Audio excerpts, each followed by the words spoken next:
వీక్షకులకు స్వాగతం, నమస్కారం.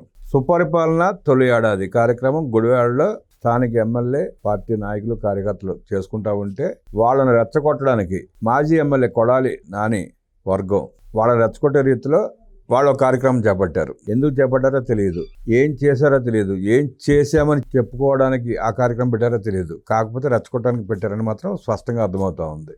ఎన్నికల ముందు కొడాలని ఒక స్టేట్మెంట్ ఇస్తూ కుప్పంలో చంద్రబాబు నాయుడు గెలిస్తే ఆయన పాదాలు బూట్ పాలిష్ చేస్తానని చెప్పి మాట ఇచ్చాడు. ఈ సందర్భంగా గుడివాడ స్థానిక మహిళలు చంద్రబాబు నాయుడు గారి బూట్ పాలిష్లు ఎప్పుడు చేస్తావు కొడాలి నాని అంటూ ప్రశ్నిస్తూ పోస్టర్లు వేశారు. ఆ పోస్టర్లను ఖండిస్తూ పేర్ని నాని గుడివాడ ఆటకు ప్రయత్నిస్తూ ఉంటే గుడివాడ స్థానికులు అడ్డం కొట్టే ప్రయత్నం చేస్తూ ఉన్నారు. అసలు వ్యక్తి కొడాలని మాత్రం పారిపోయి ఎక్కడెక్కడ తిరుగుతున్నాడు. ఆ గుడివాడ ఏంటి, ఆ ఫ్లెక్సీల గొడవ ఏంటి, జరుగుతున్న ఘర్షణల మీద విశ్లేషించడానికి మనతో పాటు సీనియర్ జర్నలిస్ట్ దుర్గా కుమార్ గారు ఉన్నారు. వారిని అడిగి గుడివాడ విశేషాలు మరిన్ని తెలుసుకుందాం. సార్ నమస్తే. నమస్తే బ్రహ్మంగారు, మన చైతన్య రథ వీక్షకులు. గుడివాడ కొడాలి నాని ఫ్లెక్సీల గొడవ మీద మీ అభిప్రాయం ఏంటి, ఎలా విశ్లేషిస్తారు? ఇప్పుడు పడుకున్న గుర్రాన్ని లేపి తన్నించుకోవటం అంటే ఎట్లాంటిదో ఇప్పుడు గుడివాడలో జరుగుతున్న పరిస్థితి కూడా అదేనండి. అసలు కొడాలి నాని గురించి కానీ వైఎస్ఆర్సీపీ గురించి కానీ వాళ్ళ కూటమి ప్రభుత్వం అసలు పట్టించుకోవట్లేదు, ప్రజలు కూడా పట్టించుకోవట్లేదు. ఎందుకంటే అసలు కొడాలి నాని ఉనికి ఎక్కడున్నాడు అనేది కూడా ఎవరికి కూడా తెలియదు. నియోజకవర్గంలో కూడా తెలుసుకోవాల్సిన అవసరం కూడా ఇప్పుడు ఏం లేదు. ఎందుకంటే వాళ్ళు అతన్ని పనికిరాడు అని పక్కన పెట్టేసిన తర్వాత ఆయన ఎక్కడున్నా ఒకటే. ఆయన హైదరాబాద్లో ట్రీట్మెంట్ కానీ వచ్చాడు, ఆ తర్వాత బొంబాయి వెళ్ళాడు, ట్రీట్మెంట్ అన్నారు, ఆ తర్వాత ట్రీట్మెంట్ అయ్యి హైదరాబాద్ వచ్చాడు, ఇక్కడ ఉన్నాడన్నారు. మరి అతి కష్టం మీద మళ్ళీ నియోజకవర్గంలోకి వెళ్ళాడు. ఇప్పుడు నేను నియోజకవర్గంలో ఉన్నాను, ఇంకా వైఎస్ఆర్సీపీ పార్టీలో ఉన్నాను, ప్రజా జీవితంలో ఉండాను అని చెప్పించుకోవటానికి ఇవాళ చంద్రబాబు నాయుడు గారి మీద వ్యక్తిగతంగా దూషణ పూరితమైనటువంటి ఫ్లెక్సీలు పెట్టించాడు. అంటే ఎందుకంటే తను ఉనికి సాటాలి, నేను మళ్ళీ గుడివాడలో ఉన్నాను వైఎస్ఆర్సీపీలో అని ఆ పార్టీ తరఫున ఫ్లెక్సీలు పెట్టిస్తే దానికి తెలుగుదేశం వాళ్ళు కూడా స్పందించారు. వాళ్ళు అంతకన్నా పెద్ద ఫ్లెక్సీలు ఏం పెట్టించారంటే, ఎన్నికల ముందు నువ్వు ఒక సవాల్ ఇసిరావు, చంద్రబాబు నాయుడు గారు కనుక కుప్పంలో గెలిస్తే ఆయన బూట్లకి పాలిష్ చేసి ఆయన కాళ్ళ దగ్గర పడి ఉంటానన్నావు, ఇప్పుడు ఎక్కడ దాక్కున్నావు, పిరికివాడివి, నువ్వు వచ్చి పిరికితనం లేకపోతే నువ్వు బయటికి రాని ఒక సవాల్ ఇసురుతూ బూట్ పాలిష్ చేస్తున్నట్టుగా కొడాలి నాని ఉండట్టు చంద్రబాబు నాయుడు గారితో ఒక నిలువెత్తు ఫ్లెక్సీ వేసి గుడివాడలో భారీగానే పెట్టారు.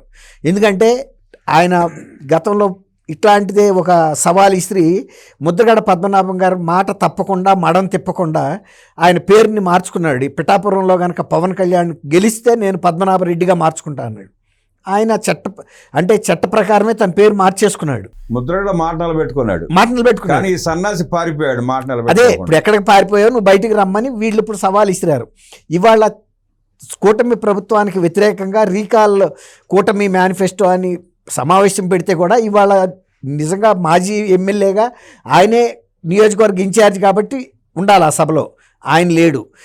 ఇట్లాగే గన్నవరంలో కూడా ఇదే సభను నిర్వహిస్తే అక్కడ వంశీ లేడు, అక్కడికి పేరుని నానిని పంపించారు. ఇక్కడ కూడా పేరుని నానిని పంపిద్దాం అనుకున్నారు, కానీ నిన్న ఆయన ఒక స్టేట్మెంట్ ఇచ్చాడు. ఈ రఫా అని జగన్మోహన్ రెడ్డి గారు ఇచ్చిన పిలుపుని అందుకుని ఎవరైనా మీరు మెడలు కోస్తే రాత్రికి రాత్రి తెగిపోవాలి, తెల్లారెళ్ళి మనమే అడగాలి ఏం జరిగింది అని. ఇది ముత్యాల ముగ్గులో రావు గోపాలరావు విలనిజం లాగా ఉంది ఆయన మాట్లాడిన మాట. దీనికి రాష్ట్ర వ్యాప్తంగా నిరసనలు వ్యక్తం అవుతున్నాయి. అంటే జగన్మోహన్ రెడ్డి గారు ఇచ్చిన పిలుపుని ఈయన ఒక రకంగా చూస్తే ఆవు చేలో మేస్తే దూడగట్టుని మేయదు కదా. నేను దీని మీద పేరునని మాట్లాడతా, అరిసే కుక్క కరవదు, కరిసే కుక్క అరవదు అన్నాడు. ఈ అరిసే కుక్కలని ప్రజలందరికీ తెలుసు. ఆయన అందుకే కార్యకర్తలు రెచ్చగొడుతున్నాడు.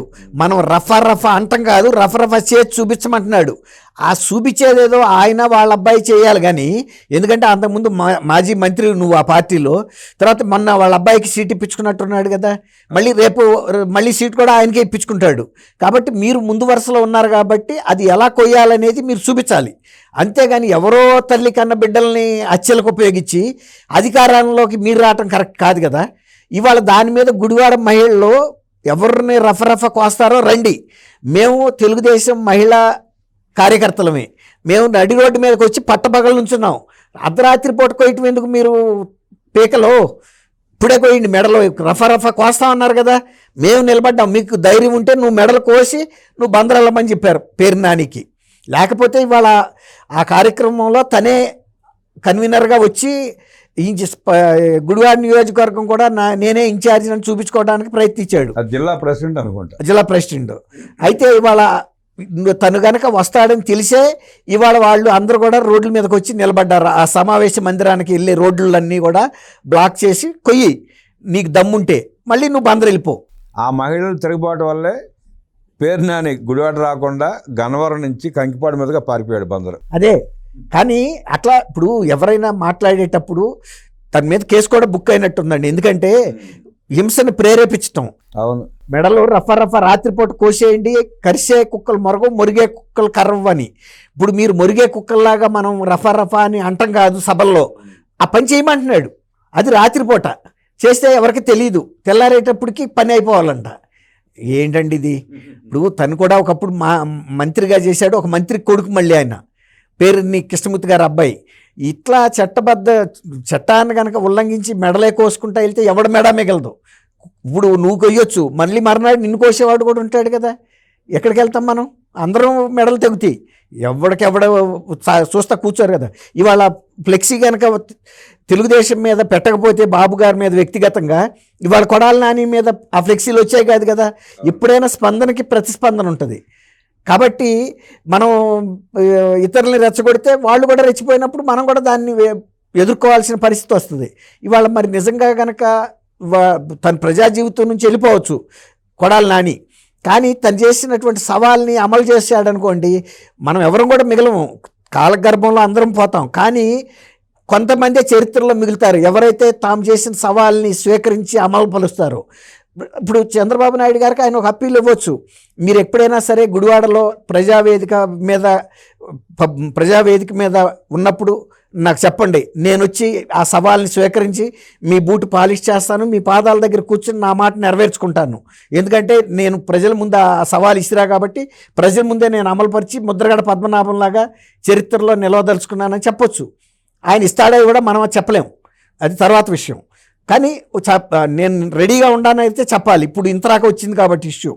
గుడివాడలో ఆడవాళ్ళు తిరగబడితే పారిపోయిన వీళ్ళు ఈ సన్నాసులు అరిసే కుక్కలే కానీ కరిసే కుక్కల కాదు అంటూ అద్భుతంగా విశ్లేషించిన దుర్గా కుమార్ గారికి ధన్యవాదాలు తెలియజేస్తూ నమస్కారం.